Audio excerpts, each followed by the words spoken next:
Hola, bienvenidos a este segundo capítulo del curso de Inyección Electrónica Básica. Ahora vamos a tocar un poco el tema de los fundamentos de electricidad y electrónica. Pues cuando nosotros iniciamos esta carrera automotriz siempre aprendemos el tema o los conceptos de qué es voltaje, corriente, resistencia y nos adentramos en este mundo.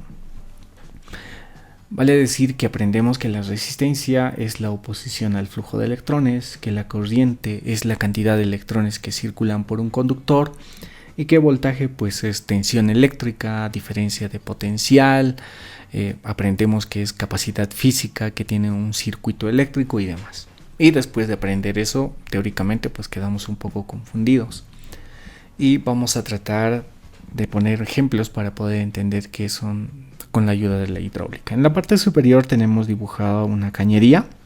En esta cañería pues va a transportar un líquido, en este caso agua. ¿Está bien? Muy bien, tenemos en esta cañería agua. Y recordemos que el concepto de corriente nos dice que es la cantidad de electrones que circulan por un conductor. En la parte de acá abajo, en la parte del medio, tenemos un conductor eléctrico, un cable, por el cual van a circular electrones. Entonces vamos a comparar esta cantidad de electrones con la cantidad de agua, el volumen de agua que está circulando por una cañería. Entonces la corriente es la cantidad de electrones que van a circular por un conductor. Obviamente que esta cantidad de líquido en la parte superior pues no se va a mover así por así, necesita una fuerza y en ese caso es la presión. Esa fuerza es la presión la que va a mover este líquido por esta cañería. Entonces nosotros tenemos que la fuerza que va a mover los electrones va a ser la tensión o lo que conocemos nosotros por voltaje. En este caso voltaje ya lo vamos a conocer por tensión. Pero entonces esos electrones se van a mover gracias a la tensión. Vean en la parte superior donde está circulando el líquido pues tenemos una parte de la cañería que tiene una sección inferior. Y esa es una restricción para que circule el agua. Tenemos una restricción. Entonces en el caso de nuestro ejemplo eléctrico, en la parte de medio tendríamos o recordamos que la resistencia es la oposición al flujo de electrones. Entonces esta parte con menor sección sería una oposición al flujo de los electrones o conocido como una resistencia de un valor fijo. También en la parte de abajo si tenemos una cañería donde esta vez ya esta restricción ya no es fija, sino esta restricción podría variar con este grifo. Entonces nosotros podríamos darle mayor o menor restricción a la circulación de agua. Lo mismo podría pasar en un conductor eléctrico. Nosotros podríamos tener una resistencia variable con la que podríamos limitar o podríamos aumentar la resistencia o disminuir la resistencia para controlar el flujo de la corriente.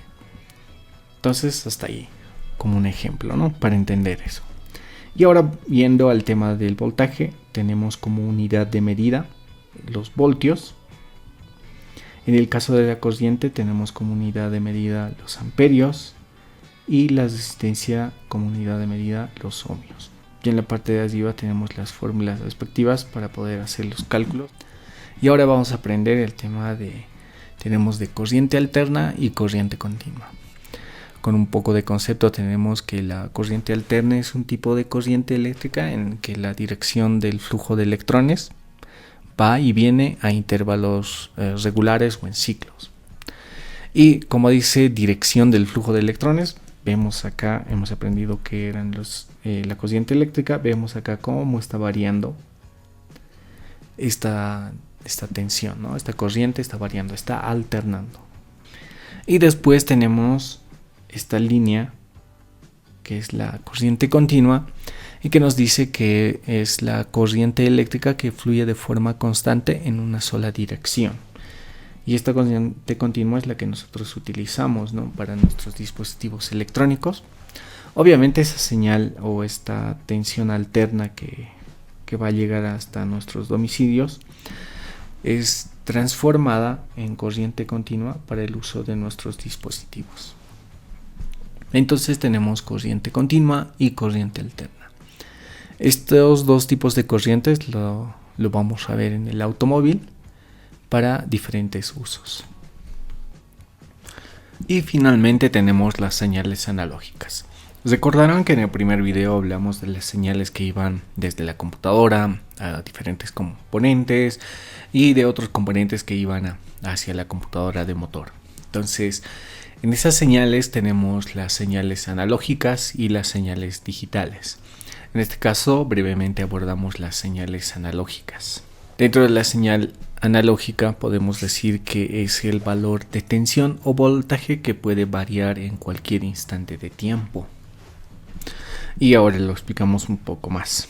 Acá tenemos en el gráfico de la izquierda tenemos el valor 0 y en la parte eje Y tenemos voltaje y en el eje X tiempo. Entonces, como nos dice que puede variar en cualquier instante de tiempo el valor de la tensión, pues acá tenemos un ejemplo, ¿no? Amplitud, en este caso el valor de tensión. Y podríamos tener acá un valor de tensión de 2 voltios, pero ese es en un tiempo 1, digamos. Acá podríamos tener el mismo valor de tensión de 2 voltios, pero este ya es un tiempo diferente. De ahí que tenemos un valor de tensión que varía en cualquier instante de tiempo. Vean que acá hemos resaltado el 0, tendríamos valores positivos. Y en la parte de la derecha podría ser una señal analógica alterna, teniendo acá el 0 con valores negativos y con valores positivos. Entonces tenemos señales analógicas. Estas señales analógicas son aquellas que el valor de la tensión varían en el tiempo. Y podrían ser señales analógicas continuas o señales analógicas alternas, de las que vamos a hablar más adelante en los otros videos, haciendo prueba a diferentes componentes.